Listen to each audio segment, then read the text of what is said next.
Hello, and welcome to Cutting Through. I'm Mitchell Plitnick. Israel announced today that they believe that Hamas still has 20,000 armed militants and hundreds of rockets. Now, I can't prove or disprove the claim, but if it's true, it means that the last 2 years of genocide were basically for nothing. Israel says that these 20,000 militants are not so well trained, which of course they wouldn't be, and that the rockets that Hamas have are mostly shorter range, can't reach central Israel, can sort of, so only threaten southern Israel. I mean, okay, that would be a degradation in Hamas's capabilities, but certainly it would be far, not only far from Israel's goals, which is really the point that they're trying to make here. They're trying to say that our goals have not been met and we need to resume the genocide. But I mean, after 2 years, if Israel's admitting that they couldn't do better than that, given the fact that they've leveled the entire Gaza Strip, killed almost, officially, just under the official count, almost 70,000 people, and that's, almost certainly an undercount, then that's just directly from uh, artillery fire and bombs, etc. Doesn't count the people, who are so-called indirect victims of the war. You know, all of that damage, and they've only been able to degrade Hamas by this much. That is an astounding failure, if it's true. I actually don't think it is true. Um, I cannot prove that. I think there are far less Hamas militants still active. I don't think they have very many rockets left. I think most of their munitions have been destroyed. I think most of their weaponry is what they can still carry. Um, but again, either way, it's either an unbelievable failure, or if it's true, or if it's not true, it's just a way to continue the genocide. Either way, that's the purpose of making the claim. Um, but we've heard, and I think this is important, not so much because we need to find out if Israel's telling the truth here or not. I don't think that's all that important. What I do think is important is that it's of a piece with what we've been hearing coming out of Gaza, and a lot of sort of various different things that are coming up as reasons for Israel to resume its onslaught. Fact is, and credit where credit is due, the Trump administration so far has been continuing to restrain Israel. As we know, just today, recording this on October 21st, and today, Vice President J.D. Vance was in Israel to meet with Israeli Prime Minister Netanyahu.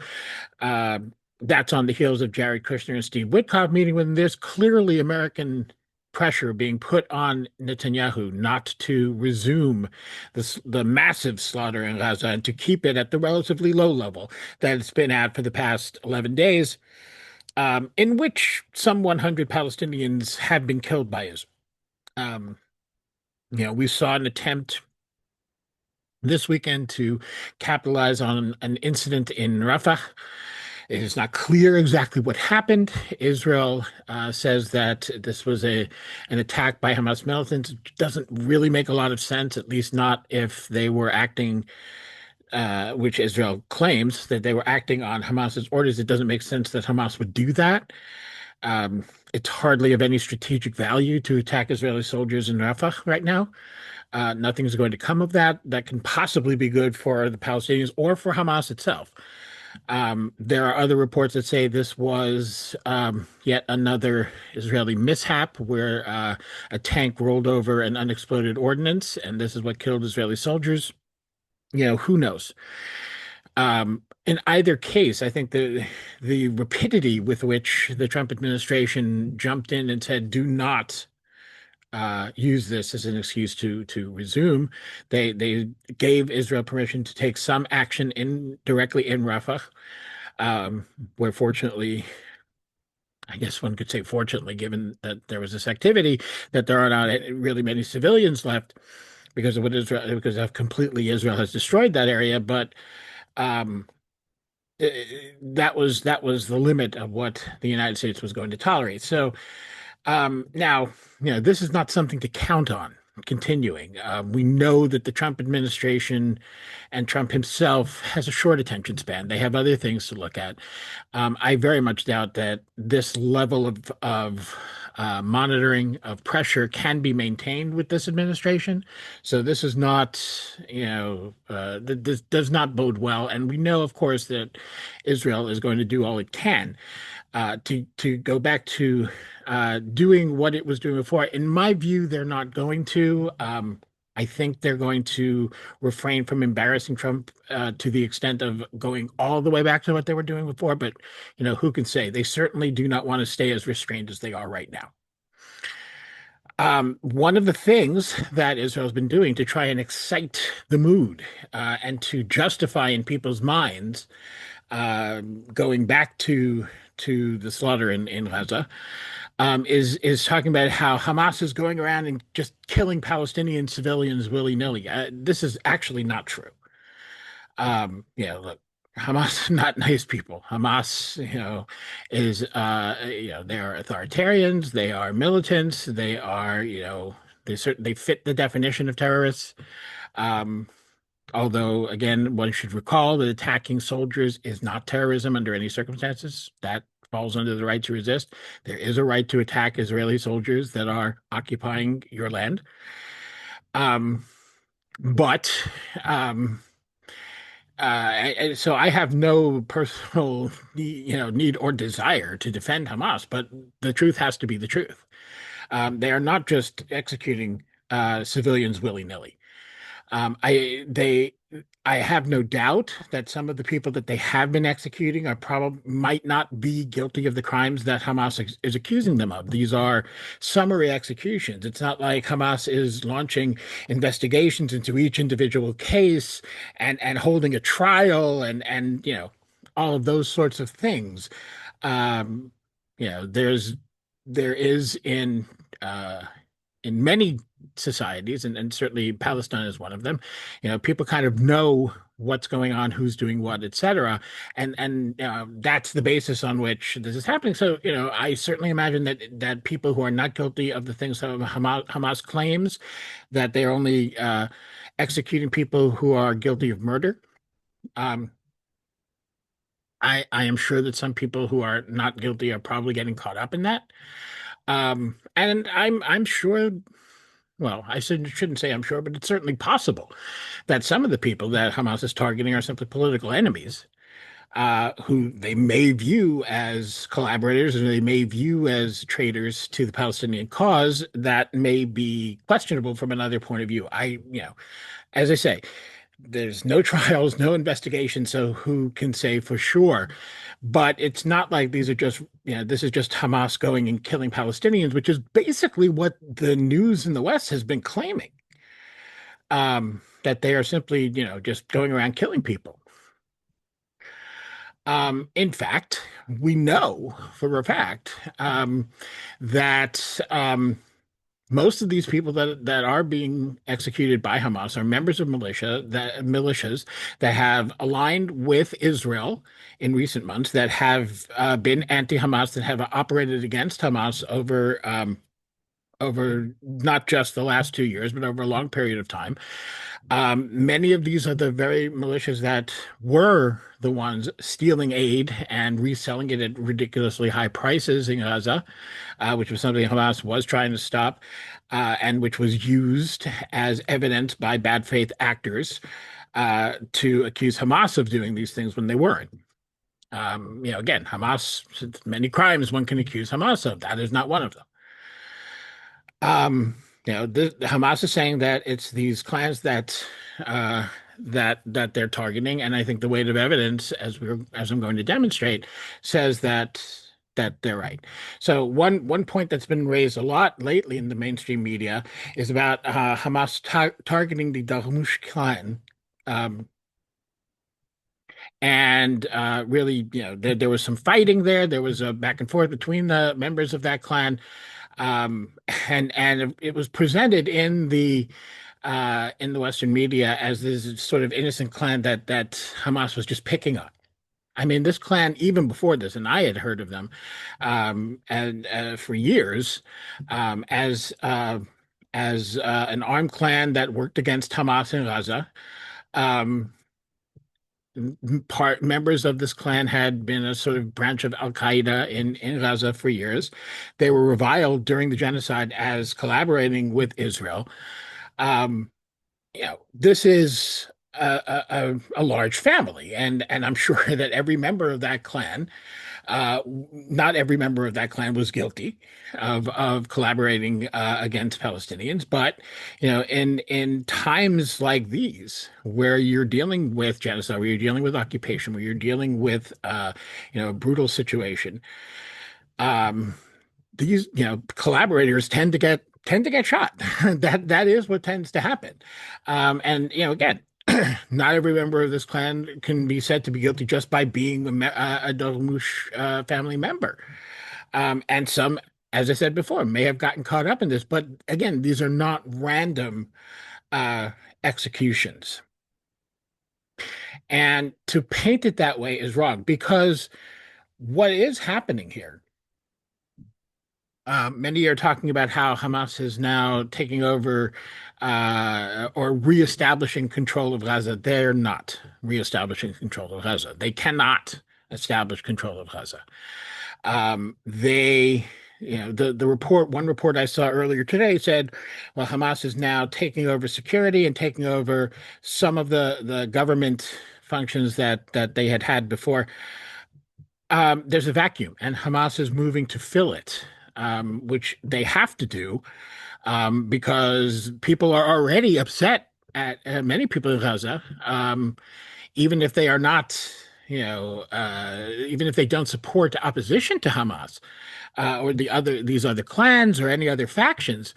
They they still, many people still look at Hamas and say, well, you took the responsibility to bring this the last 2 years upon us. There is a sense that Hamas owes the people something. So they are they're doing what is natural for them to do, given that otherwise no one would be doing these things. No one would act as a police force. There's no question. Hamas is reestablishing itself as a police force in the areas of Gaza that the IDF has withdrawn from. There's no question that Hamas is trying to, reestablish control over government ministries that it had run in order to, get them functioning to the extent that they possibly can. But for the most part, they can't. They simply don't have the resources. They certainly can't do anything about reconstruction in Gaza. That is going to require outside help. So, there's really no path to Hamas completely reestablishing control over Gaza. That said, to the extent that there could be some control for Hamas, well, that door has been opened by the U.S. and Israel and the rest of the world, basically, that is supposedly supporting Trump's 20-point peace plan. Because once the ceasefire happened and Israel did withdraw, again, somebody has to fill that vacuum. There was no one there to do it. So, this is it's far from the simple way that it's being portrayed. And it's dangerous to fall into the trap of portraying it in this manner because it is exactly the excuse that Israel is looking for to try and um, re-enter the 2 years that we just got out of. Um, some of the reports here. Here's a report from Haaretz today. So they are talking to a person named Majid, uh, father of two, who's been displaced several times in Gaza. So they're talking directly to someone in Gaza, which is unusual. Again, an outgrowth of the ceasefire that Haaretz is able to do this. And here's what he says. He said, over the 2 years of war, these families, referring to the clans that Hamas has been targeting, have looted and destroyed our lives. They worked with the occupation, killed some of the best men we have in our community, and were responsible for our starvation. They were suffocating us more than the Israeli army. I mean, that's who Hamas is targeting. Uh, As aid is slowly getting inside the strip, families are afraid that looters will steal the aid and resell for skyrocketing prices, as I mentioned. So Majid says it's about showing control, showing everyone what happens if you think of betraying your homeland. The best thing they did was carry out the executions in public so everyone takes it as a lesson. Even people who aren't with Hamas, he said, generally agree with this kind of thing because in the end, those men harmed everyone, those with Hamas and those who oppose them. Just because someone disagrees with Hamas doesn't mean they should collaborate with Israel. And it's clear from the reporting in Haaretz, from reporting in Dropsite News, from reporting that I'm going to get to from other sources, as well as just listening to people in Gaza, as I do on a daily basis, and anyone who does will tell you. Sure, people there are you can find individuals anywhere who say all kinds of different things, but the main thrust, what you mainly hear is that people are not necessarily praising Hamas here, but they are approving of these actions against these militias that are working with Israel. Uh, People aren't stupid. People in Gaza aren't stupid. They know who has been hurting them. They know it is Israel, and they know then that the worst are people who are themselves Palestinian who are helping Israel to do that. This is not a small phenomenon. So Sky News reports with video evidence of Israel continuing to aid Gaza clans. And this report came out 3 days ago, and as we'll see, this aid is starting to taper off because it's blowing up in Israel's face, figuratively.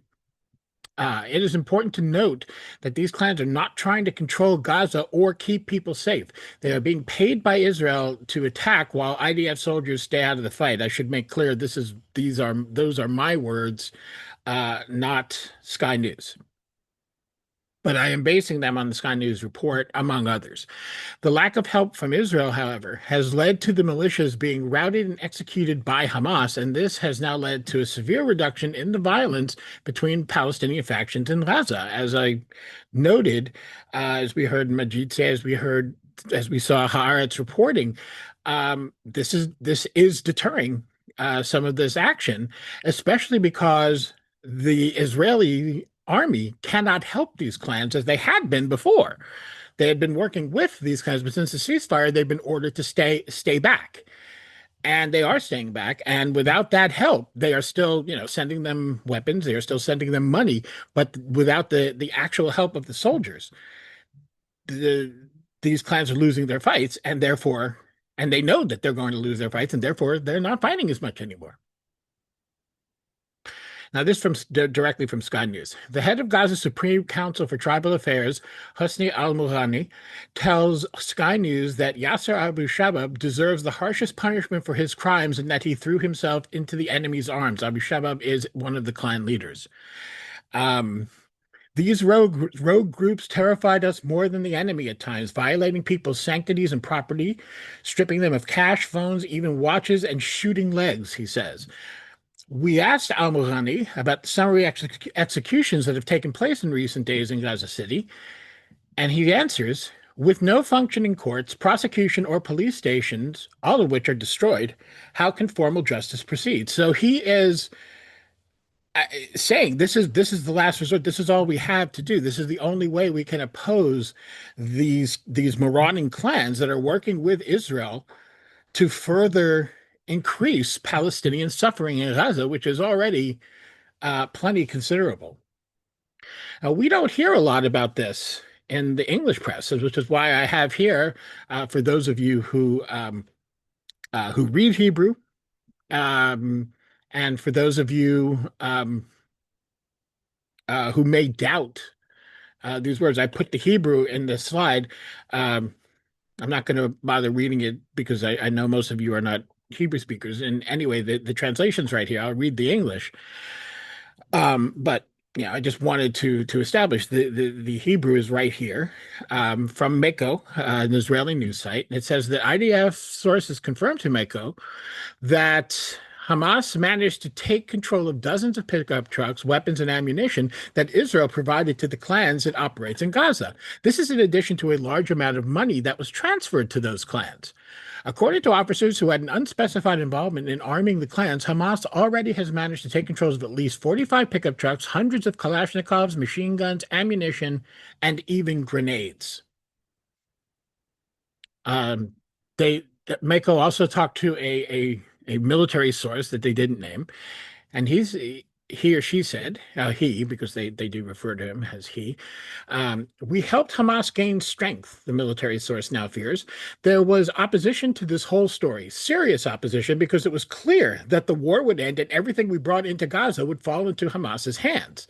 Because of course it would. You have these clans that are not capable of actually fighting Hamas on their own, but have incurred the wrath not only of Hamas, but of the people of Gaza in general in a way that they couldn't before because there was no genocide, active genocide to collaborate with. They collaborated with an occupation, but not what has happened to the people of Gaza over the last 2 years. So yeah, anyone with half a brain in Israel knew they were basically handing weapons and supplies to Hamas. He added that despite the criticism, the IDF complied with the directive and pressure from the political echelon to act in this manner. But even in the army, they fell in love with this stupid plan that only a blind man couldn't see where it was going. So, you know, there's really no question about what's happening here. This is Hamas fighting not just Palestinian civilians. And that is just the fact that this is how it's being presented in the Western media is yet another in a long line of lies. It just isn't true. And I mean, we can see this throughout the Israeli media. You know, this is a very, very clear situation. It's not new. I mean, the fact that Israel's been arming these clans has been in the news, even in the Western media, for many months. This was a program that Benjamin Netanyahu explicitly said he authorized. Okay, he said it. He said that he authorized doing this. And it's also very clear that there was hope that once a ceasefire was reached, that these clans would be able to exert some sort of control. I think that Israel was not prepared for the fact that for the idea that the United States would restrain them from helping these clans, but the United States has, unfortunately, because the Trump administration's left hand never knows what the right hand is doing. On the one hand, they're restraining Israel from helping these clans. On the other hand, they're also claiming that Hamas is attacking civilians, which isn't true. So they're inflaming the situation politically while acknowledging the situation in a more military manner. So they're just going in both directions, and in the end, just creating a vacuum that Hamas can and actually has to fill. Um, Again, though, this won't mean, in my view, that Hamas will be able to maintain control over Gaza. I think Hamas will do as they've said they would do, and allow for a Palestinian technocratic government in Gaza. I think Hamas is going to resist this peace board idea that's in Trump's 20-point plan. Hamas has indicated a willingness to give up offensive weapons. They're not going to give up defensive weapons, and this is why, because you have these clans that have weapons from Israel, and if they give up, if all of them are unarmed, they're going to be killed by these people, and so that's why they won't give those weapons up. They're not. It's not about fighting Israel. It's literally, when they say keeping defensive weapons, it's literally about keeping themselves alive. Um, just one last report. This is a separate report from the one I mentioned earlier that was in Haaretz today. And speaking to a man named Majid, um, and he says, over the 2 years of war, these families have looted and destroyed our lives. They worked with the occupation, killed some of the best men we have in our community, and were responsible for our starvation. They were suffocating us more than the Israeli army. Haaretz then says, as aid is slowly getting inside the strip, families are afraid that looters will steal the aid and resell for skyrocketing prices. Majid says, it's about showing control, showing everyone what happens if you think of betraying your homeland, he said.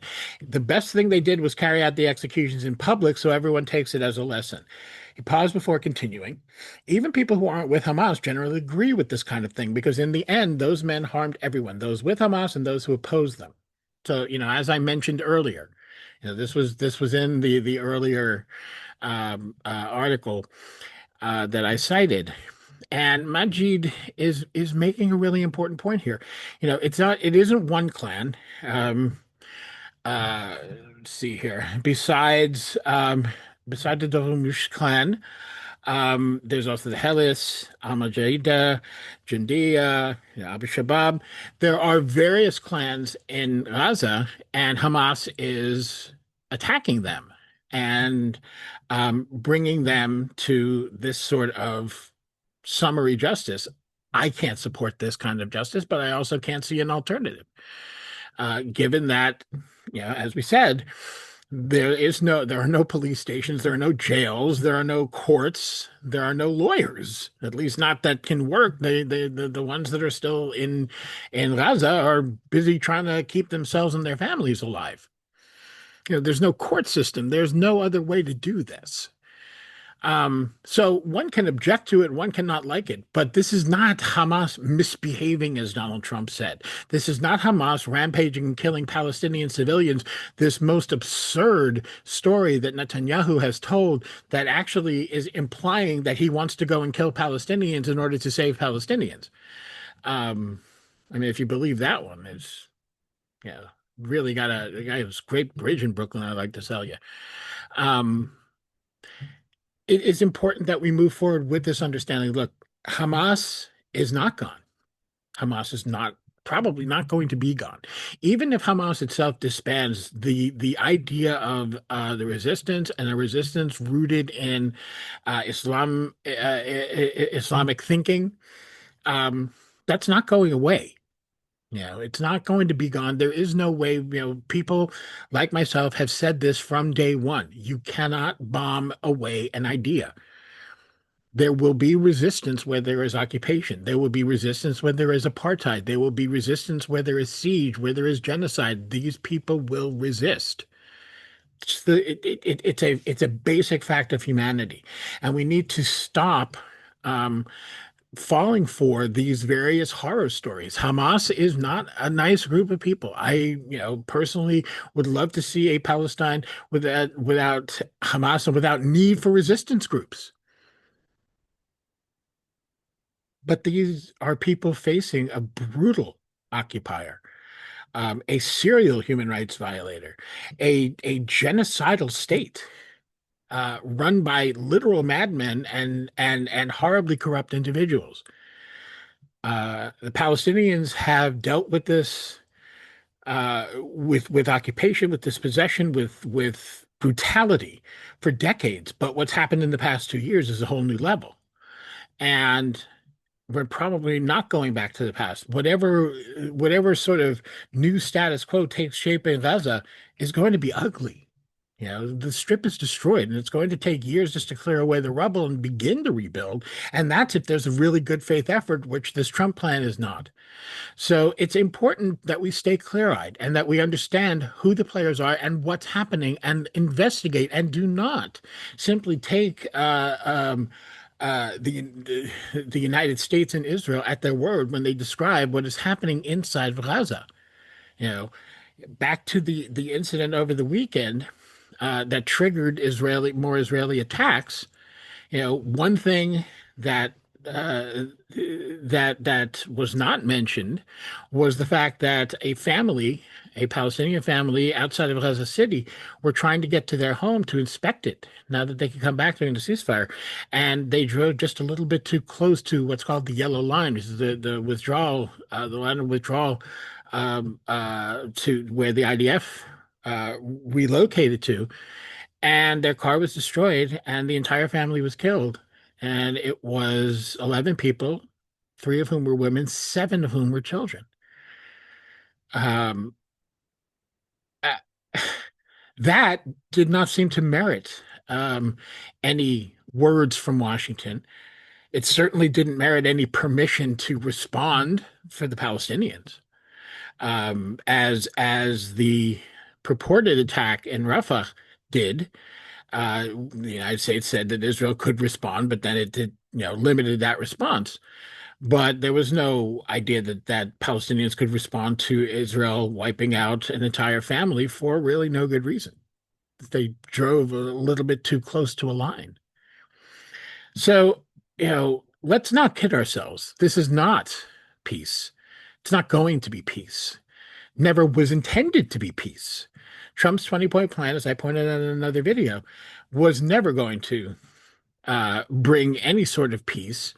And even the ceasefire that it did bring, and which, again, I'm thankful for, but it's shaky as hell. And right now, it requires a full court press by Washington just to keep it going. And how long is that going to last? So, these are all the things that we need to think about. These are all the things we need to consider, and we need to think about them very carefully when evaluating the news that we're getting out of Gaza.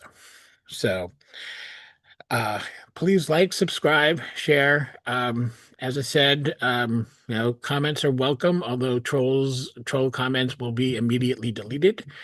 Um, and if you can support this work, please go to mitchellplutnik.substack.com, become a paid subscriber. You can also make a one-time donation there.